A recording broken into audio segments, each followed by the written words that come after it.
So in today's video, I'm going to talk about the struggles that I have with hemiplegia. So when I put on gloves in winter, I find it difficult to put the glove on my right hand, as I can't put my right fingers through the glove independently.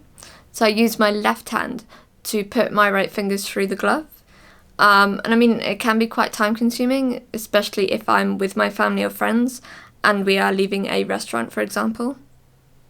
So when I buy something in the supermarket, using cash can be quite difficult. It's very different when I'm at work as a cashier, as I have control of how I do it and I can do it at my own speed. But when I'm the customer, I sort of feel the pressure to hurry up, especially if there's a queue, and the cashier gives me a note and coins at the same time.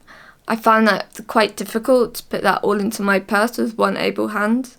An advice I'd give to anyone who works in retail and they serve someone who has a disability like mine, I would suggest giving the note first, letting them put that into their purse or wallet, and then give the coin second. Just make it much easier for that person to put everything into their purse or wallet. But because that is so complicated, I just end up using card every time now. So working in retail can be very tiring, standing for a long period of time. It does put a lot of strain on your legs. And what I've noticed at the end of my shifts now is that my left leg hurts a lot more than my right leg, as I put most of the weight on my left leg when I stand. And when I started in retail in my early 20s, this was never a problem. But in my late 20s and now, it's definitely become a thing, even though I get extra breaks. And when I notice that it starts, like my left leg starts hurting on my shift, I really try and concentrate on putting the weight on my right leg, even though it feels sort of strange and I can't do it for long. So something I noticed a year ago is that when I smile with my mouth closed, the right side of my lips don't close. And I never normally smile like that. It's only when I feel quite uncomfortable. For example, when someone I don't know takes a picture of me and my family. And this normally happens when I'm on holiday. So I can't blink with my left eye. I find it very easy with my right eye, but when I try and do it with my left eye, I find it really difficult and both my eyelids just end up closing.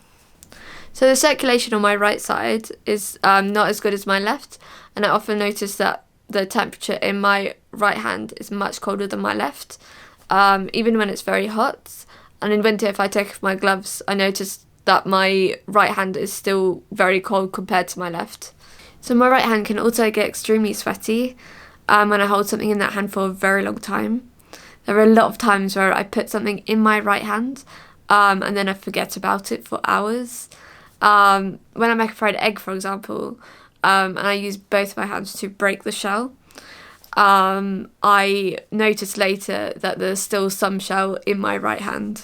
So similarly, I remember back when I was at primary school, and I was on my lunch break, I remember noticing that I had this graze cut on my right arm and having absolutely no idea how I managed to hurt myself and not notice it earlier. So I have talked about how I wash my hair with my left hand using my right forearm as a support. So I do this by putting the shampoo onto my right forearm, and then using my left hand to take that shampoo and put it onto my head. And it's very similar to how I wash myself and how I dry myself. And all of that is quite exhausting. I have so much strength from my left arm and hand from that, as well as doing everything else in my day-to-day life. Saying that though, I've realised that there's never a time where I don't use my right hand or arm as a support. I've just gotten so used to doing that over the last 12 years because of my wrist operation, as I can do daily things now, like tying up my hair or holding something like a phone or water bottle. So I have progressed to doing other things as well with my right arm and hand. For example, holding a glass of water in my right arm so that I can do something at the same time with my left hand, like opening and closing a door. Or holding a very small plate with my right hand up against my stomach with something like a cookie on it and walking a short distance to a table. That can be quite unsteady sometimes, but when it does work, I see it as a massive achievement. Thank you so much for watching, guys. Please subscribe and I'll see you in the next one.